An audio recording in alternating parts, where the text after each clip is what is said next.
I really believe that we're just in that time period that I think we're fortunate to be able to see these just amazing things.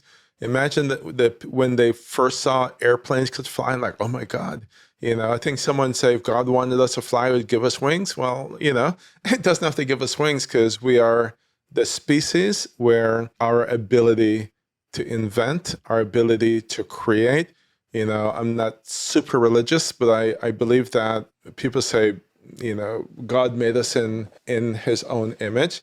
Then I would think God was a creator, and that's what God is known for, creating the heavens and the earth, right? I don't know if any other creature on the planet with the ability to create stuff that can make their life better. And we have a constant history of the ability to do that. And I think this is just another step within that direction, that we're creating things. We didn't create fire, we kind of invented it, we kind of created it. We could have burned down the whole planet probably. We created the A-bomb, we could have blown up the world, but we didn't, right? So, I believe in kind of like the yin and yang thing. I think there's always going to be a counterbalance regarding everything to keep balance of the universe. So that may be a little bit, naive to think that way, but I really do believe that.